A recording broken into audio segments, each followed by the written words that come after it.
The wishbone gleamed between them, patient as always, waiting for the next desperate heart willing to pay the terrible price of getting exactly what they wished for.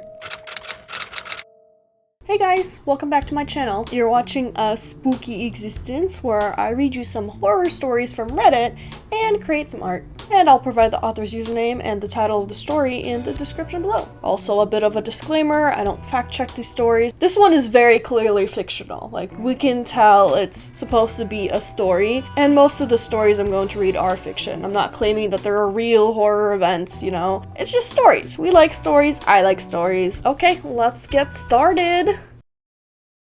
Today's story is called Wishbone.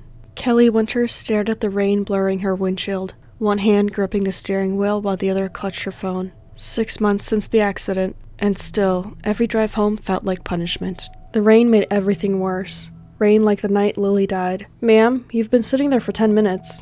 Kelly jumped. An old man stood outside her car window, hunched under a faded umbrella. The shop behind him, something she'd never noticed before, sat wedged between a laundromat and a vacant storefront. A hand-painted sign hung crookedly. Curios and remedies. "Sorry," Kelly muttered, tucking her phone away. She'd been looking at photos again. Lily at the beach last summer. Lily blowing out 6 candles. Lily alive. "Nasty weather to be sitting in a car," the old man said. His eyes were unsettlingly pale against his dark skin. "Perhaps you'd rather come inside." Kelly should have driven home.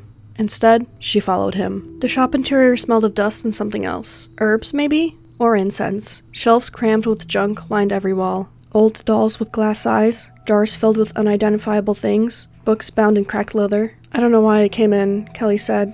"I should go." "You're grieving," the old man said simply, moving behind a cluttered counter. "That's why you came in." Kelly froze. "How did you—" "It hangs around you like a shadow. Heavy grief, recent loss." He tilted his head.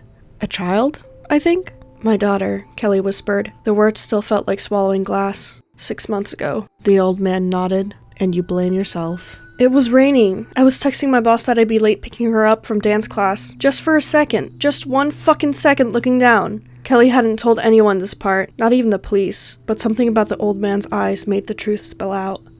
The shopkeeper reached beneath the counter. "Perhaps I have something for you." When his hand emerged, he held what looked like a real wishbone, yellowed with age but polished to a shine. It hung from a thin leather cord. "The hell is that?" "Exactly what it appears to be. A wishbone. But unlike the ones from your Thanksgiving turkey, this one works." His smile revealed teeth too perfect for his withered face. "One wish. Not 2 people pulling. Just you." Kelly laughed, the sound brittle even to her own ears. "Right. And how much for this magical wishbone?" "For you, nothing." He extended his hand.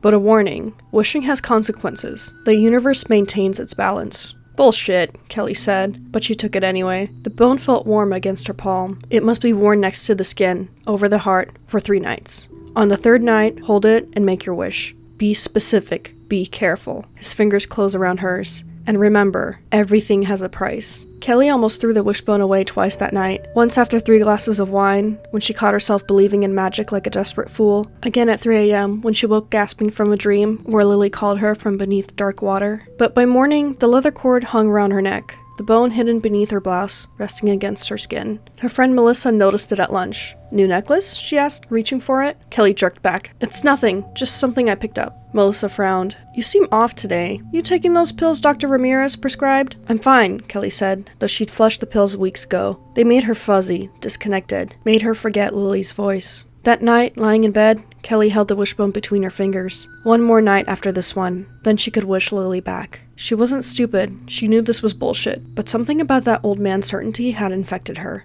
She dreamed of Lily dancing in her pink tutu, twirling faster and faster until she blurred, her face stretching into something unrecognizable. The 3rd night arrived. Kelly sat cross-legged on Lily's bed, surrounded by stuffed animals collecting dust. The wishbone felt hot against her chest, like it knew. She lifted it, holding it before her eyes. "I wish for Lily to be alive again," she whispered. Then remembering the shopkeeper's words, she added, "I wish for my daughter Lily Winters to be returned to me, alive and whole, exactly as she was before the accident." Nothing happened. Of course nothing happened. Kelly laughed, a jagged sound in the silent room. What had she expected? She slipped the necklace off and placed it on Lily's nightstand. Stupid, pathetic hope. She fell asleep in her daughter's bed, tears drying on her cheeks. "Mommy?" Kelly's eyes snapped open. Gray dawn light filtered through pink curtains. "Mommy, why are you in my bed?" Kelly turned her head slowly, certain she was still dreaming. Lily stood in the doorway, her blonde hair tangled from sleep, wearing the unicorn pajamas Kelly had packed away in boxes months ago. Lily? Her voice cracked. Duh, who else would I be? Lily rolled her eyes. The perfect sass of a 6-year-old. Can I have Fruit Loops? Kelly couldn't move, couldn't breathe, couldn't process the impossible sight before her. Mommy, are you crying? Did you have a bad dream? Kelly lunged forward, gathering Lily into her arms, touching her face, her hair, her warm, solid arms. Oh my god. Oh my god. You're squishing me, Kelly complained, but she hugged back. Kelly couldn't stop touching her, confirming her reality. Baby, what's the last thing you remember? Lily scrunched up her face. Going to sleep in my own bed. But you were in your bed. Why'd you come in here? I just missed you, Kelly said, wiping tears. So much. That's silly. I was just sleeping. Lily squirmed out of her grasp. Can I have breakfast now? I'm starving. The next few days passed in a blur of joy and disbelief.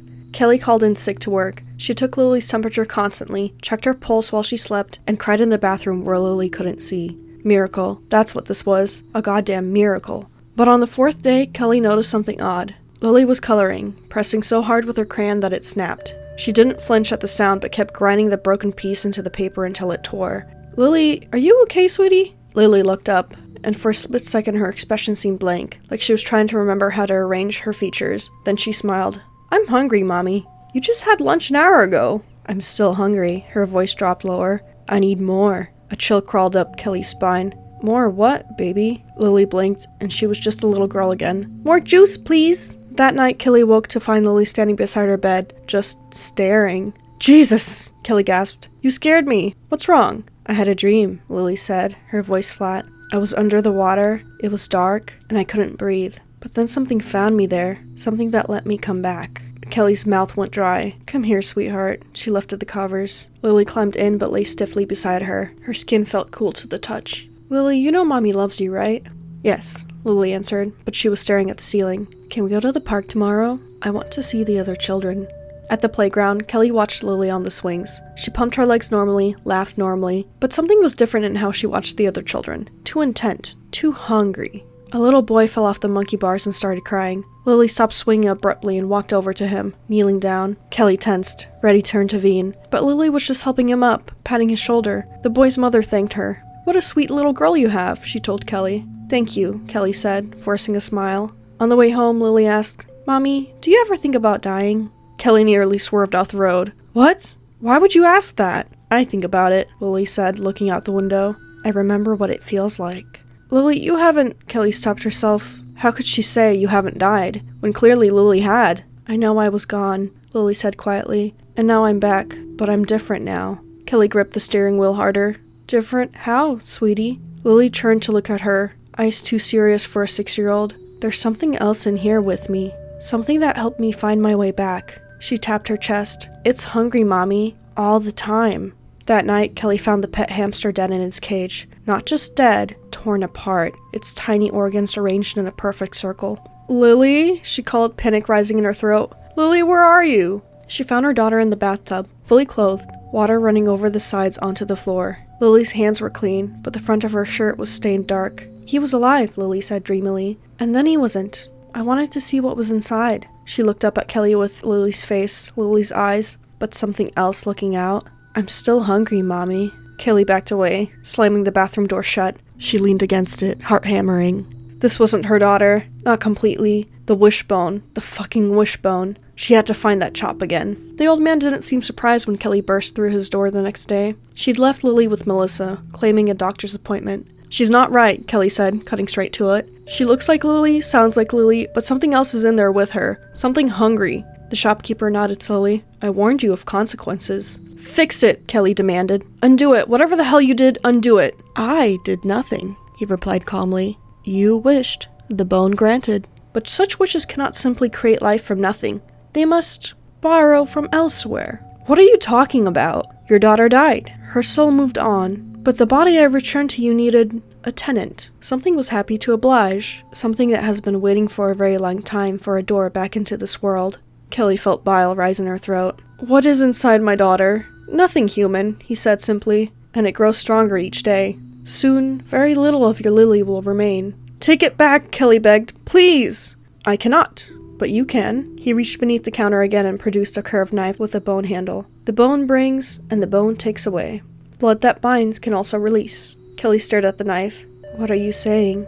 The child must die again, he said, his pale eyes unblinking. Only then will both your daughter and the other be released. But this time, it must be by your hand. You're insane, Kelly whispered. I'm not killing my daughter. It is not your daughter anymore, he replied. And soon, it will be strong enough to need more than hamsters to feed its hunger. When Kelly returned home, Melissa was waiting on the porch, face pale. Where's Lily? Kelly asked, stomach dropping. In your bedroom, napping. Kelly, we need to talk. Lily said some disturbing things. Like what? Kelly unlocked the door with shaking hands. She told me she remembers dying, in detail, and then she asked if she could, Melissa swallowed, if she could see what my insides looked like. Jesus, Kelly, it was the way she asked.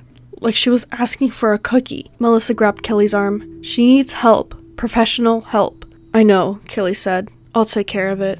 After Melissa left, Kelly crept to her bedroom door. Lily lay curled on the bed, looking peaceful, innocent. The knife felt heavy in Kelly's purse.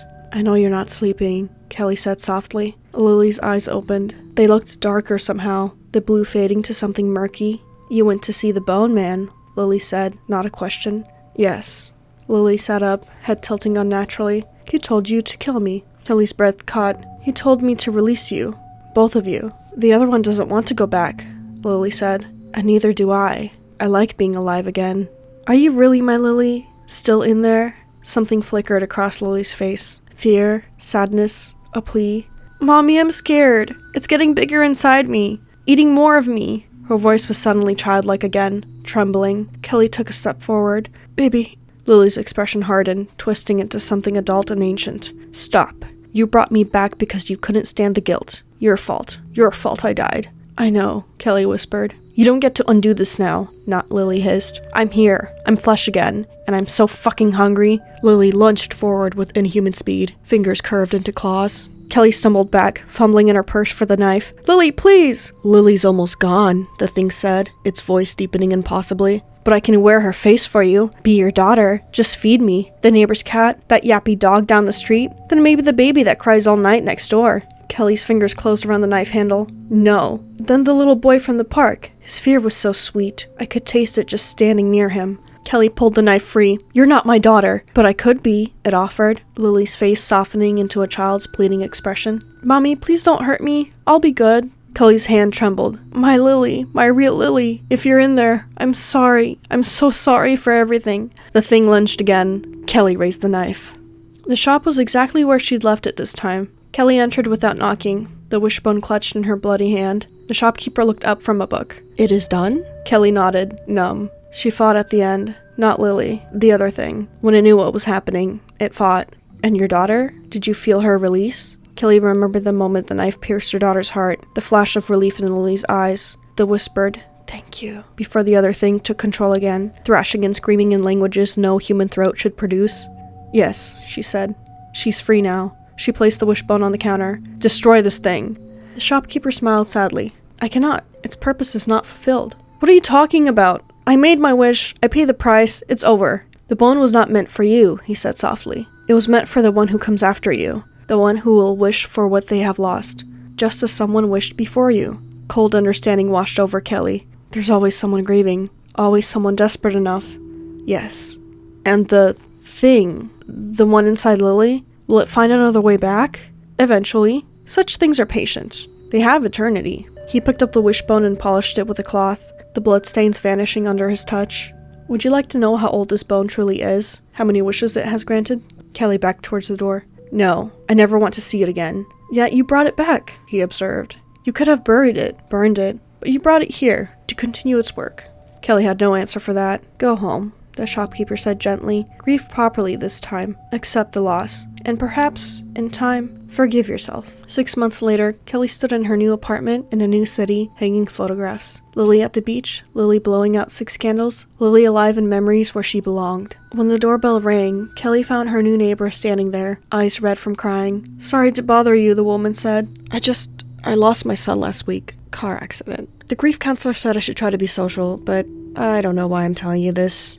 Kelly recognized the weight of fresh loss, the desperate shadow of guilt. "I understand," she said quietly. "I lost my daughter a year ago." "Does it get easier?" the woman asked. "Not easier. Different." Kelly hesitated. "Would you like to come in for coffee?" As the woman stepped inside, Kelly noticed something hanging from a chain around her neck. Something bone white and curved like a wishbone. Kelly's mouth went dry. "Where did you get that?" "This," the woman touched it. "Strange little shop downtown. The old man who runs it, he said it might help with my grief." Kelly's hand shot out, closing around the talisman. "Take it off, right now." "What? Why?" "Because whatever you're wishing for," Kelly said, staring into the woman's startled eyes, "the price will be more than you can bear." The wishbone gleamed between them, patient as always, waiting for the next desperate heart willing to pay the terrible price of getting exactly what they wished for. The story continues with Kelly's desperate attempt to convince her neighbor of the danger. The woman, Amy was her name, stared at Kelly like she'd lost her mind. Kelly didn't blame her. "This is just a trinket," Amy said, pulling the wishbone from Kelly's grasp. "The old man said it would symbolize hope. That's all." Kelly felt sick. The same words, probably. The same routine. How many times had it played out? "What exactly did he tell you about it?" Kelly pressed. Amy shifted uncomfortably. "That I should wear it for 3 nights? That on the 3rd night I could make a wish?" She looked embarrassed. "I know it sounds stupid, but when you're desperate..." "Believe me, I know." Kelly moved to her kitchen cabinet and pulled out a bottle of whiskey. "You're going to need this for what I'm about to tell you." Kelly told her everything. About Lily's death, about the wishbone, about the thing that came back wearing her daughter's face, about the hamster, about the knife. Amy looked horrified by the end, her drink untouched. That's a terrible story. But it's just a story. This is just a piece of carved bone." She fingered the wishbone nervously. "Take it off," Kelly urged again. "Please, just humor the crazy lady next door." "My son was only 4, Amy said, her voice breaking. "He drowned in our pool. I just stepped inside to answer the phone, just for a minute." The guilt. Always the guilt. The wishbone knew how to find it, feed on it. "I understand the temptation," Kelly said. "God, I do. But whatever comes back won't really be your son." "Not completely." Amy stood up shakily. "I should go. Thank you for the advice." "Amy, wait!" But she was already heading for the door. The wishbone gleamed against her blouse, catching the light like something alive. Kelly couldn't sleep that night. Amy was on her 2nd night with the bone. One more night, and she'd make her wish. One more night before another door opened. At 3 a.m., Kelly found herself outside Amy's apartment door. She still had a spare key to her building from when she'd considered taking the unit before Amy moved in. Breaking and entering. This is madness. But she couldn't let it happen again. The lock turned silently. Kelly slipped inside, heart hammering. The apartment was dark, except for a nightlight in the hallway, the kind for a child who feared the dark. Kelly moved toward what she assumed was the bedroom. The door was ajar. Inside, Amy lay sleeping, one hand clutched around the wishbone at her throat. Kelly approached slowly, knife in hand. Not the bone knife from the shopkeeper, a kitchen knife. This wasn't about ritual, just about stopping the cycle. She leaned over, ready to cut the leather cord while Amy slept. "I wouldn't do that if I were you." Kelly jumped back. Amy's eyes were open, reflecting the dim light like an animal's. "Amy, not quite," said the thing using Amy's mouth. It sat up slowly. "She's asleep, dreaming of her son. But I felt you come in." Kelly gripped the knife tighter. "What are you?" "The same as before, the same as always. Hungry." Amy's head tilted at an impossible angle. "You didn't think you were the first, did you? Or that your daughter was my first accommodation?" "Let Amy go," Kelly demanded, "before she makes the wish." The thing laughed with Amy's throat. "But I like her. So much guilt, so much pain. The bone knows how to find the right ones." "The right ones for what?" "For opening doors." Not Amy smiled. "You see, grief tears little holes between worlds. The bones widen them enough for passage. Your friend will wish her son back tomorrow night, and I will answer, as I answered for you." Kelly lunged forward with the knife, but Amy's body moved with impossible speed, catching her wrist. No, it whispered. "Not yet. The cycle isn't complete." With strength no human should possess, it flung Kelly across the room. Her head cracked against the wall, and darkness swept in. Kelly woke to sunlight streaming through unfamiliar curtains. She was in her own bed, in her own apartment. Had she dreamed it all? The bruises on her wrist and the throbbing in her head told her otherwise. Tonight was the 3rd night. Tonight, Amy would wish her son back. Kelly spent the day calling Amy repeatedly. No answer. She pounded on her door. No response. By evening, Kelly was frantic. She tried the spare key again, but the locks had been changed. She considered calling the police, but she knew how that would sound. "Yes, officer, my neighbor is about to use a magical wishbone to bring back her dead son, but actually it'll be a demon wearing his face." Night fell. Kelly sat in her car in the apartment parking lot, watching Amy's windows. The lights were on. Around midnight, they went out. Kelly forced herself to wait 1 more hour. If Amy was following the pattern, she'd make her wish and go to sleep, expecting nothing to happen. Just after 1 a.m., Kelly approached Amy's door again. This time, she didn't bother with subtlety. She smashed a window with a rock and climbed inside, cutting her arm in the process. The apartment was silent. Kelly moved through the darkness, blood dripping from her sleeve. "Amy?" she called softly. "Amy, are you here?" A small voice answered from the back bedroom, a child's voice. "Mommy went to get ice cream. She said I could wait up." Kelly's blood ran cold. She knew before she even entered the room. A small boy sat on the bed, swinging his legs. He looked perfectly normal. Tousled brown hair, Spider-Man pajamas, curious eyes. But Kelly knew better now, knew what to look for. "Hello," she said carefully. "What's your name?" "Zachary," the boy said. "But everyone calls me Zach." His head tilted. "I know you. You're the lady from next door. The one who tried to take Mommy's special bone." Kelly nodded slowly. "That's right. Mommy made her wish," Zach said, smiling. "And I came back. Isn't that nice?" "Where is your mom now, Zach?" "Really?" The boy's smile widened unnaturally. "Getting ice cream. I told you." "No," Kelly said firmly. "Where is she?" The thing wearing Zach's face sighed. "You're no fun. She's in the bathtub. She was so happy to see me that she got tired. I helped her take a nap."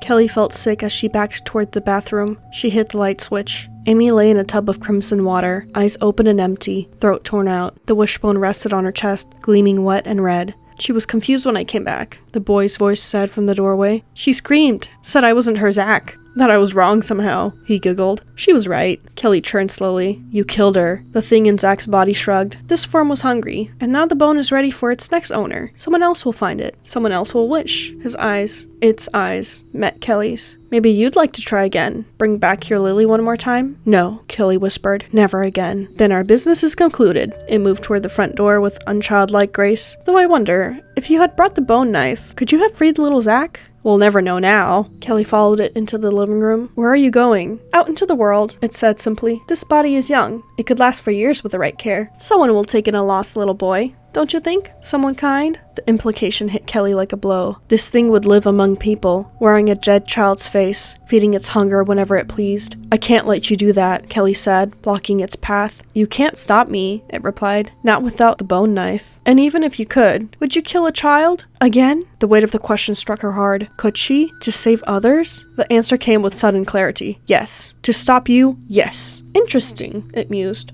"Most humans hesitate." "I'm not most humans anymore." Kelly reached for a heavy lamp. "You made sure of that." The thing's expression shifted, and for a moment, actual concern flickered in those borrowed eyes. "You would destroy this body knowing the real Zachary is trapped inside with me? Aware of everything?" Kelly faltered. "You're lying." "Am I?" "Your daughter was aware. She thanked you for freeing her, didn't she?" It took a step closer. "But this boy might not be so understanding.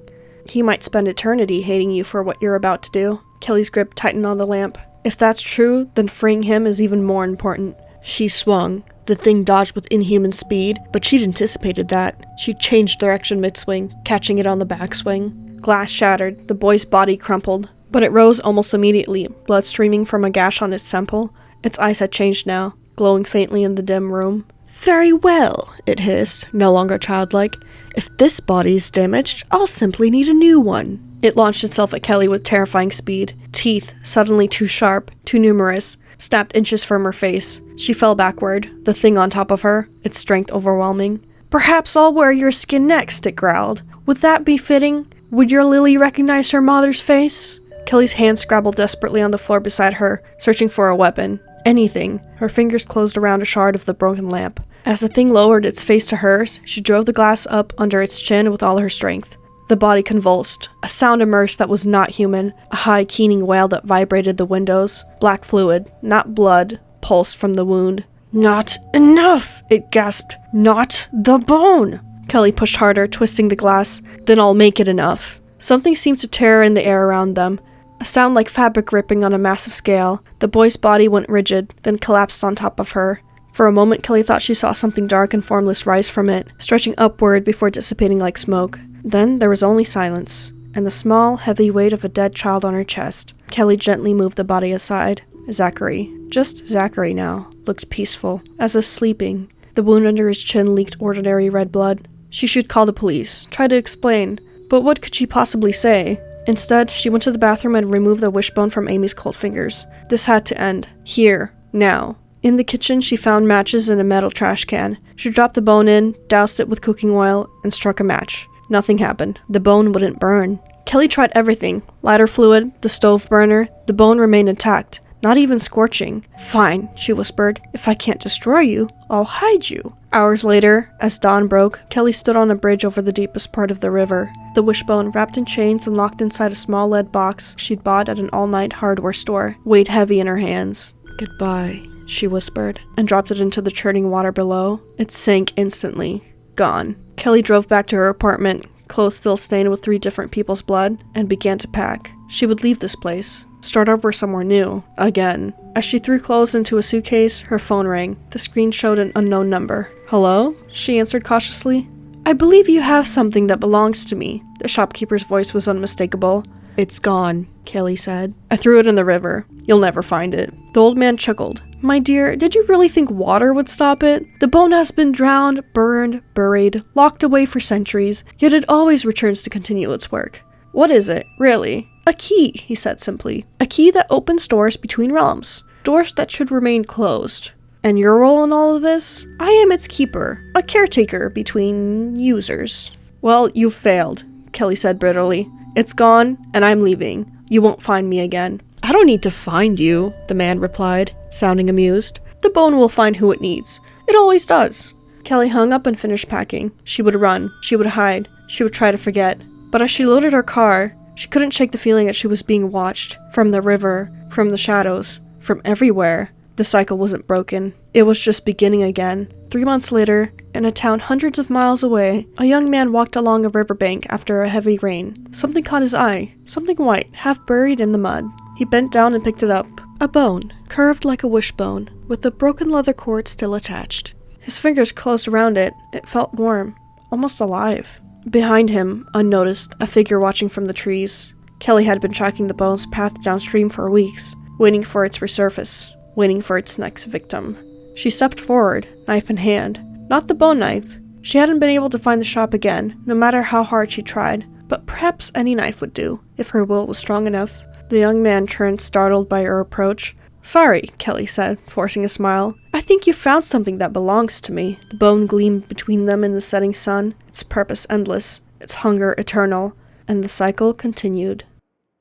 What did you think of this story? I mean, it's kind of spooky, not gonna lie, you know? Thank you for watching my drawing process and listening to me tell you a spooky story. I'm currently working on a drawing series, so this is just another segment of that series. If you guys have a story you'd want me to read, message me on my personal Instagram, and I'm considering starting a subreddit if this gets enough views, and if people are interested in providing stories for the series. And for the people who know me personally and know that I don't typically wear makeup and are asking themselves, did she just put on a full face of makeup to do a few minutes worth of intro and outro recording? And the answer is yes. Yes, I did. Anyway, that's all for today, and remember, a mediocre existence is still an existence. Bye-bye!